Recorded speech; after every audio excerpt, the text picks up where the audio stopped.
My mom texted my 11-year-old daughter, "Don't come for Christmas. It's better if you don't." She looked at the message, then at the gift for Grandma she'd spent 6 hours making. I didn't cry. I just replied, "Understood." 3 hours later, their lives started to collapse. There are moments when the entire world goes quiet. This was one of them. Not the peaceful, meditative quiet you get in yoga videos filmed by people who have never met anxiety. No, this was the "someone just punched a hole through my reality" quiet. Chloe stood in the doorway of our living room, holding her phone like it was something radioactive. She didn't say a word. She didn't need to. Her face? Oh, her face. She looked like someone had unwrapped her heart, thrown it on the floor, and stepped on it with wet boots. She walked toward me in slow motion, like a little ghost in socks, and handed me the phone without blinking. The text glared up at me. "Don't come for Christmas. It's better if you don't." My mother's name was floating above it like a smug little cloud. I blinked, read it again.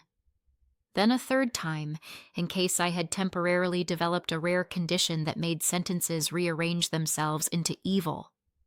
Nope. Still evil. My brain did a full blue screen reboot. My heart did a weird, painful hiccup. My left eye twitched. Chloe watched me with the kind of stillness only she could manage. That quiet, contained way she has when something hurts too much for her body to process. Her lips pressed together, just the slightest tremble at the edges. She didn't cry. My kid never cries first. She freezes, like someone hit an emotional pause button. Then she looked at the gift. The gift. The handmade present she'd spent hours on. Hunched over the dining table, tongue between her teeth, focused so intensely she didn't even notice when I put a plate of dinner next to her. The present she made for Grandma, the one she kept checking on, adjusting, perfecting, and beside it, the gifts she made for her cousins, Owen, Ella, Ruby, all lined up like tiny pieces of her hope. She looked at them, then back at me. Nothing about her expression changed, but something inside me cracked so loudly I swear I heard it. I think I need to... Chloe's voice was a whisper, barely air. "I need to be alone for a little." My throat closed. "Okay, sweetheart." She nodded once, small and mechanical, then walked down the hallway and gently closed the bathroom door behind her. Not a slam, not even a click, just a quiet, devastating little closure. And that was the moment I stopped being sad and started being dangerous. I picked up my phone, felt that tremor of adrenaline settle into something sharp, and walked into the kitchen, the only room in the house where I could pace aggressively without stepping on a Lego. I hit call Mom. She answered on the second ring, voice sugary in that way that made my molars itch. "Hi! Hi, sweetheart! What is that message supposed to mean?" There was a pause, a little theatrical sigh. "Oh, Rachel. Let's not make this dramatic." My hand clenched around the counter. "You told Chloe not to come." "We all discussed it," she said, like "we" meant some grand decision-making council instead of the dysfunctional circus that is my family. "Stephanie and Tyler agreed. The children agreed. It's just better this way." "Better how?" "You know how she is, dear." And there it was. That tone. She'd already judged Chloe, so anything I said was automatically wrong. "She just doesn't fit in with the other kids. There will be games, noise, chaos. It's not the right environment." "She is your granddaughter." A beat. "Yes, well," she said lightly, "not all children connect with big family gatherings, and the others said they wouldn't be comfortable. I'm just protecting them." "Protecting them," I repeated, deadpan. "From an 11-year-old who spent weeks making them gifts?" "Oh, Rachel, don't twist my words. We all agreed. It's settled. If you want to come alone, You're welcome. Just don't bring Chloe." My jaw locked so hard I thought I might crack a tooth. "And that's final," she added, with the grace of a door slamming in my soul. I didn't scream. I didn't beg. I didn't cry. I just said, evenly, "Understood," and hung up. I leaned against the wall, breathing like someone had unplugged all my emotions and left me on survival mode. Then I felt a presence behind me. Chloe. She stood in the middle of the hallway in her soft pajama pants, eyes red around the edges but still dry. Her voice came small and careful. What did she say? "Can I come?" I crouched down and pulled her into a hug, slow, gentle, so I didn't break her. "No," I said softly. "Even if you could, we're not going." Chloe nodded into my shoulder. "Okay." Her voice was steady, but I could feel the tightness in her body, the kind of quiet hurt that sits under the skin like a bruise. "We're going to do something better," I said, brushing a strand of hair from her face. She looked at me with those wide, hopeful eyes that always undo me. "Like what?" I smiled. And it wasn't a nice smile. It was the kind of smile that makes villains reconsider their life choices. "You'll see." Because right then, in the stillness of that awful, perfect moment, something clicked into place. A decision. A clarity. A cold, steady resolve, and while Chloe padded back to her room and curled up under her blanket, I picked up my phone again. 3 hours later, their lives would start to fall apart. But right now, I just stood there, staring at the doorway where my daughter had disappeared, and I finally understood. This time, I wasn't going to let them hurt her without consequences. Not anymore. If you'd asked me years ago why I always felt like a stray cat standing outside my own family's window, watching everyone else eat warm casserole while I gnawed on emotional gravel, I wouldn't have had an answer. Now? Oh, I have answers. I have answers, documentation, emotional scars, and a rage that could power the eastern seaboard. But let's rewind, because none of this started with a Christmas text. This started decades ago, long before Chloe ever picked up a glue stick or whispered, "Do you think Grandma will like it?" This started with the childhood cosmic joke otherwise known as being the middle child in my family. And yes, I can hear the universe laughing. Stephanie, my older sister, exited the womb ready for Broadway. She was loud, sparkly, and dramatic in a way that made teachers say things like leadership potential, while I translated it as "someone please sedate her." Tyler, my younger brother, was the adorable, mischievous golden boy, baby Jesus with a baseball bat. And then there was me, Rachel, quiet, nerdy, a background character in my own household. My mother adored children with volume knobs permanently stuck on attention. My father adored peace and books and fixing things that technically weren't broken, which meant he adored me. Dad and I were the only two soft-spoken people in a house that sounded like a marching band trapped inside a blender. Some nights, when Mom was out being the social meteor she always was, streaking across town in a trail of cocktails and half-finished gossip, Dad and I would make grilled cheese and sit in silence. A comfortable silence. A finally nobody is yelling silence. He'd glance at me from across the table and say things like, "You know, Rachel, there's nothing wrong with being quiet.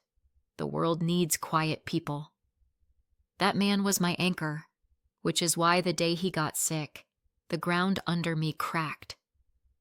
His illness crept in slowly, little hints, little pauses, little winces he thought I couldn't see. And then suddenly, it wasn't little. Hospitals, medications, that faint smell of antiseptic that burrowed permanently into my memory. I spent more time by his bedside than anywhere else. Mom visited, of course, but always like a guest star on a show she didn't really watch. Meanwhile, Stephanie breezed in to talk about her latest social drama. Tyler came for the vending machine snacks. I stayed, because he needed someone who wouldn't fill the room with noise. We talked sometimes. Mostly we just existed in that quiet way we had always understood. And then, one night, when he looked more tired than I had ever seen him, he asked me to sit closer. "Rachel," he whispered, "I need to tell you something before I go." I felt something cold slip between my ribs. "Dad, don't—" "No, sweetheart. Listen." What he told me next felt like someone had switched my life into a different genre without warning. He suspected my mother had cheated. A lot. Enough that he had done a secret DNA test. And I, awkward, quiet, unfavorite me, was his only biological child. I remember staring at him, blinking like the news was buffering in my brain. He apologized for waiting so long to tell me. He said he didn't want to blow up the family while he was still alive. He said he loved Stephanie and Tyler even if they weren't his, and he didn't want to be the reason they felt unwanted. Then he took my hand and said the words that shook me more than anything. "I left everything to you. The house, the one we lived in, and the apartment we rented out. All of it. It's yours." I nodded, because that's what you do when your father is holding on by a thread and giving you truths that could set the planet on fire. I didn't cry until much later. When he died, I was 17, a minor, barely holding myself together. And that was when I asked Mom, gently, cautiously, already bracing, whether there had been a will. She didn't blink, didn't hesitate, didn't stutter. "No, there wasn't anything," she said, casually flipping through a magazine like we were discussing weather patterns. "Everything naturally passes to the spouse. That's how it works." I remember feeling an odd, nauseous swirl in my stomach, like I'd just heard a familiar song played slightly off-key, but I didn't have evidence. I had no document, no lawyer, no adult power, just a dying man's whisper and a mother who lied with the grace of someone who'd been doing it for decades. So I let it go. Outwardly, quiet kids become excellent observers, and even better secret storage vaults. Fast forward a decade. I grew up, married Eric, who is an actual saint disguised as an army doctor. We built a calm, stable life, a life where I didn't have to compete for oxygen.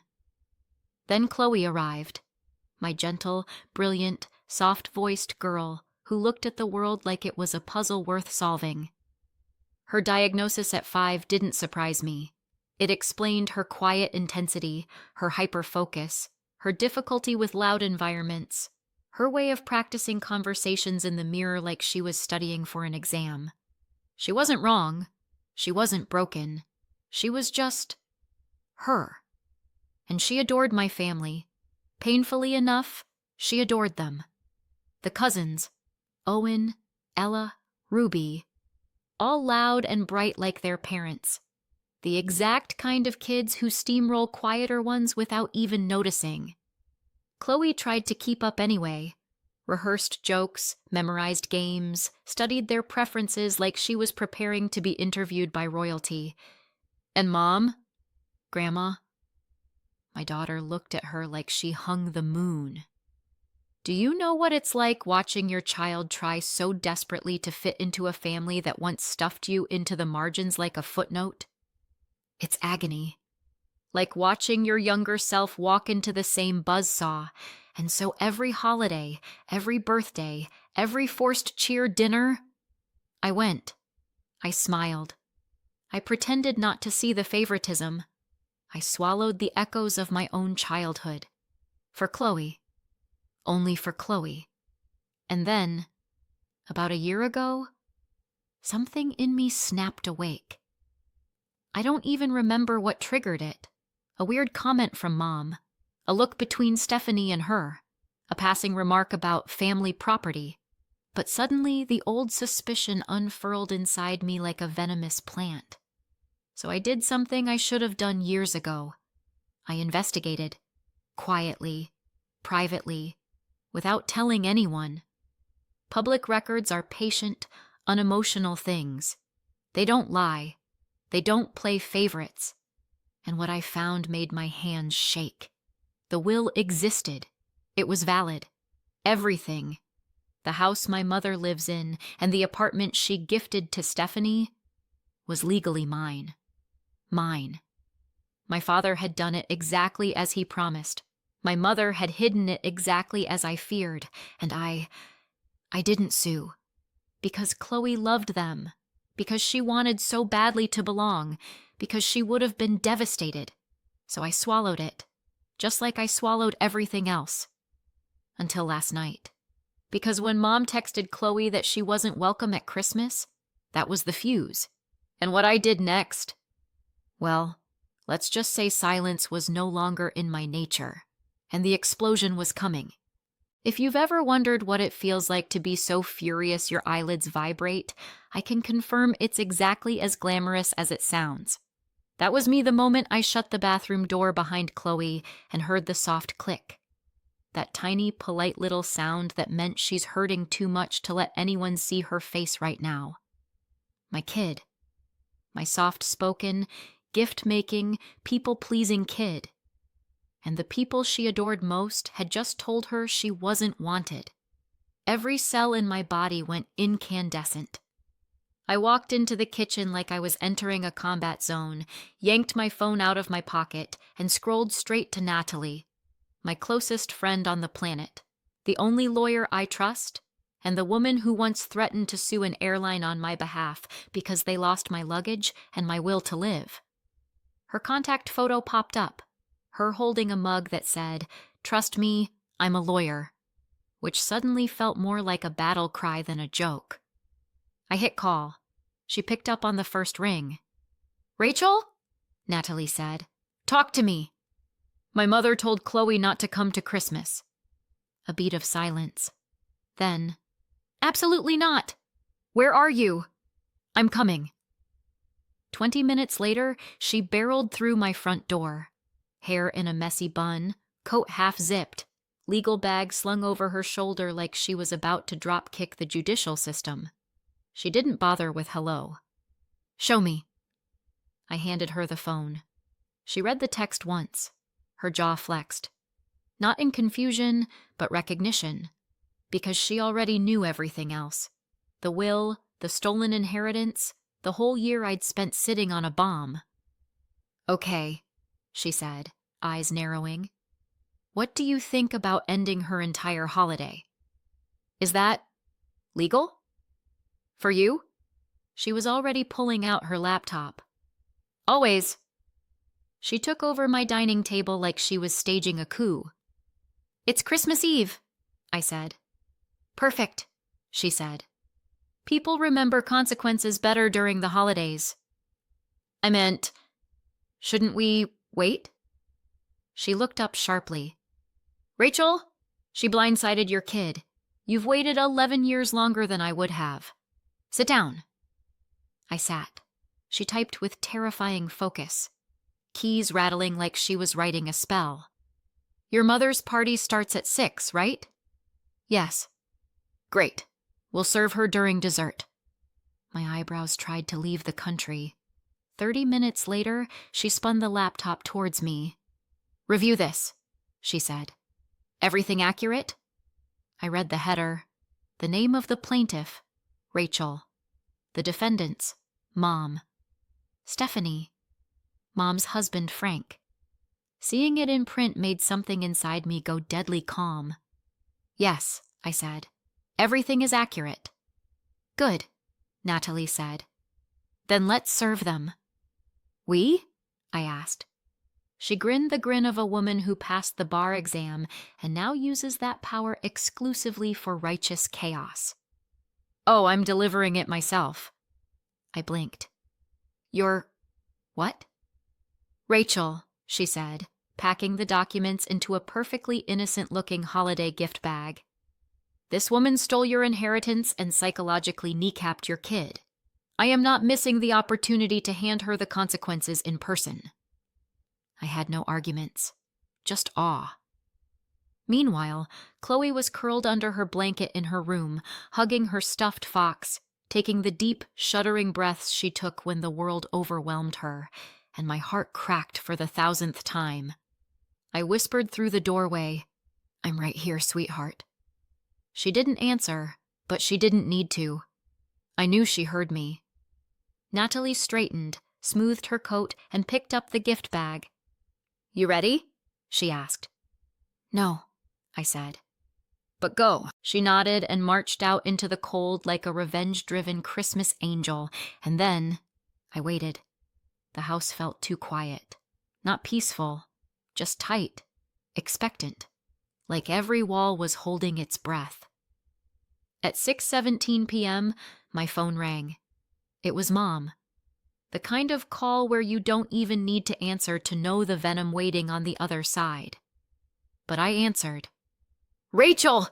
she shrieked, proving she was alive, conscious, and exactly as dramatic as expected. "What is this?" Speakerphone. Definitely on speakerphone. I could hear the party in chaos behind her, clattering plates, raised voices, people gasping. "What is what?" I asked, my voice cool enough to frost the windows. "This lawsuit. You sent a woman to my house like some kind of... that witch. With a bag. And she said I've been served." Ah, Natalie was officially a witch now. I'd let her know later. She'd be thrilled. "Correct," I said. "How dare you!" she screeched. "On Christmas? In front of everyone?" Behind her, I heard Stephanie. "She's trying to make us homeless." And Tyler. "This is insane, Rachel. You've lost it." I waited until they burned themselves out like malfunctioning fireworks. Then I said quietly, "You stole my inheritance." Silence. Real silence. The kind that drops so fast you can hear your own heartbeat. "You were supposed to give everything to me when I turned 18. Dad left it all to me. You hid it. You gave the apartment to Stephanie. You kept the house. You lied for years. And I let it go for Chloe's sake. For her." Someone inhaled sharply. Someone else whispered, "What is she talking about?" Mom sputtered. Rachel, that's nonsense." "You told my daughter she wasn't welcome," I said. "You broke her heart. You broke any reason I had to protect you." Stephanie jumped in. "We were just trying to..." "No!" My voice cut like glass. "Don't lie. Don't embarrass yourselves. You all decided she didn't belong." Another silence. A colder one. "You should be ashamed," I said. "I'm done pretending we're family. I'm done giving you what was mine. I want it back."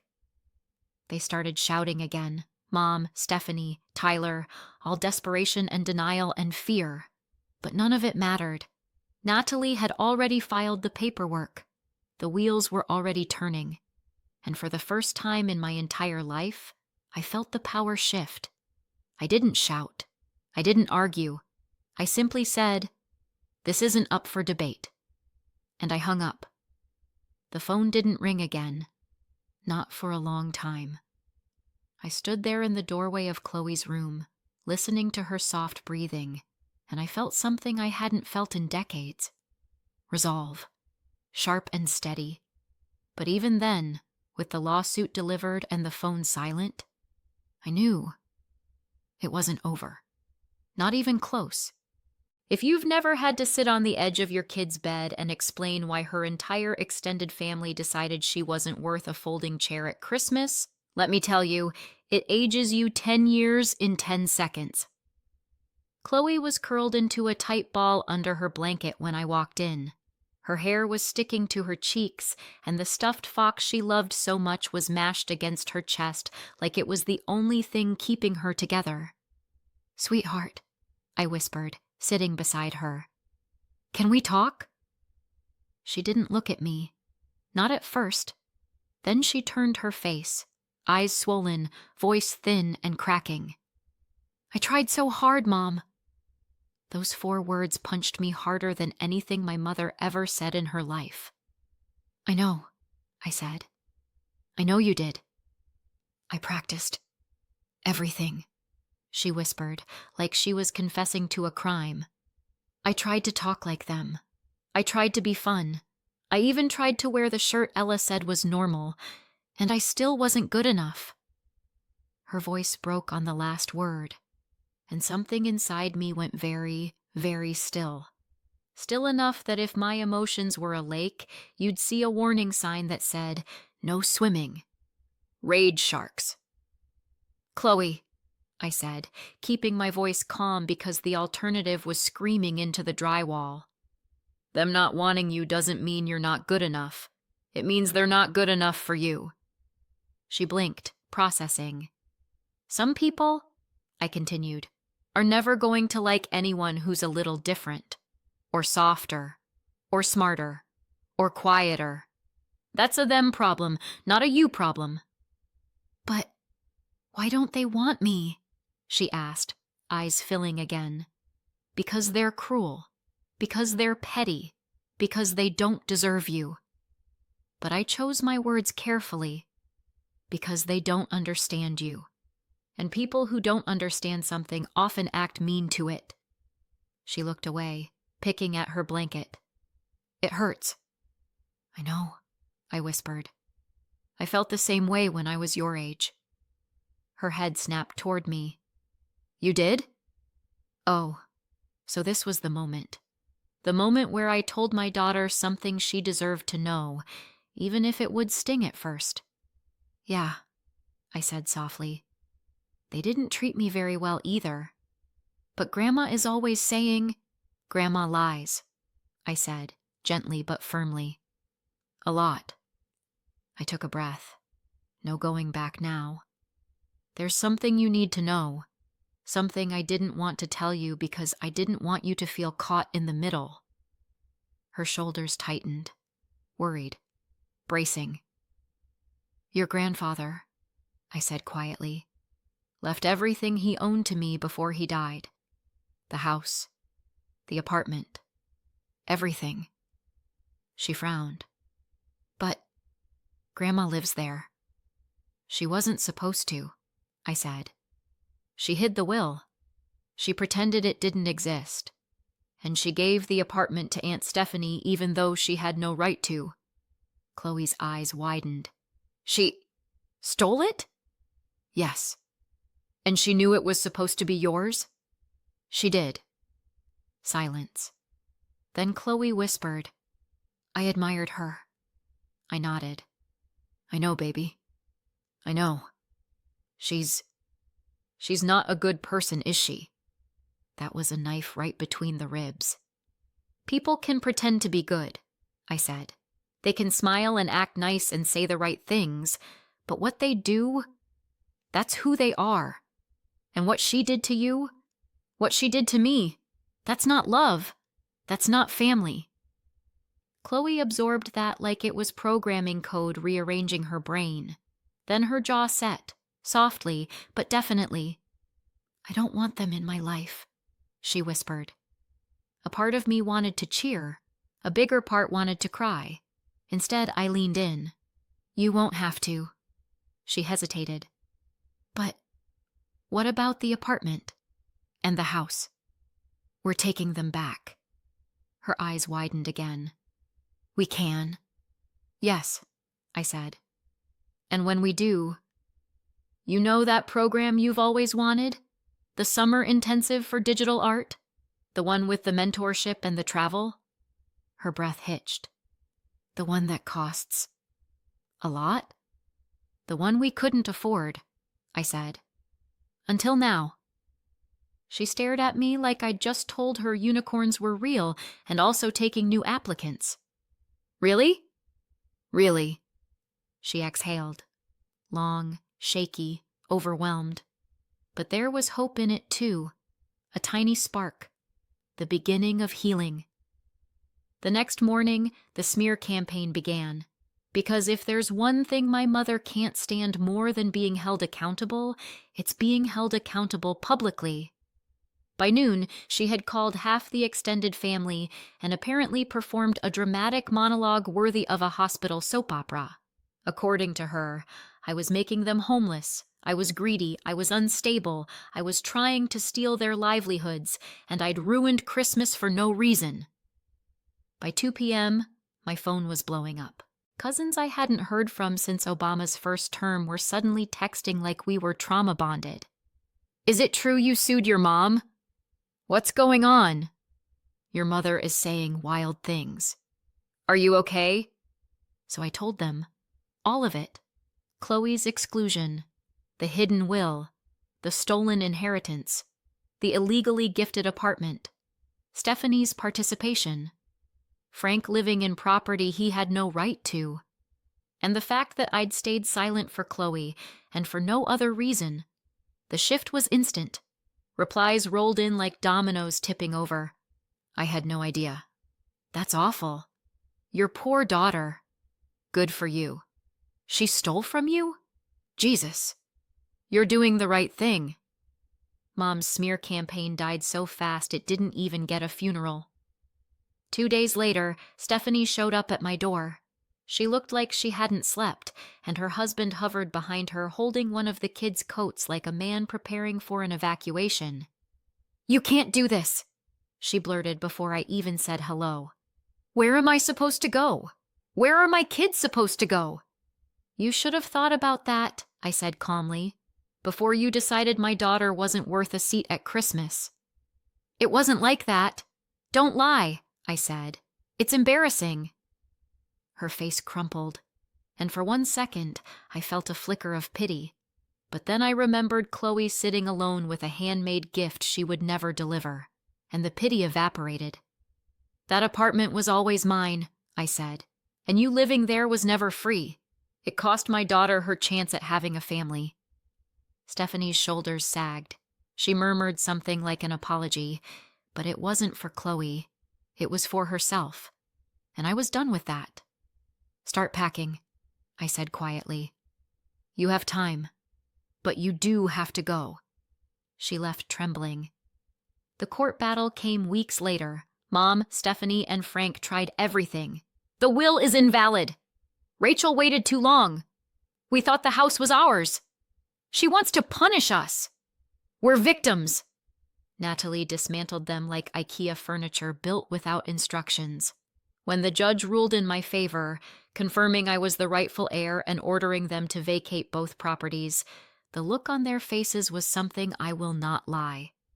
I will treasure forever. Not because I wanted them hurt, but because Chloe finally saw consequences for people who had hurt her for years. That mattered. When we walked out of the courthouse, Chloe took my hand and squeezed it. "This is ours now," I told her. "And so is your future." She nodded, her eyes bright with something I hadn't seen in weeks. Hope. "You know what?" she whispered. "I feel okay." And just like that, the world didn't feel so heavy anymore. Because after everything, the lies, the exclusion, the betrayal, we ended exactly where we were meant to be, free, together, and building a life where no one would ever again make my daughter feel small. Not now. Not ever. So, what do you think? Too far? Not far enough? Let me know in the comments, and subscribe for more.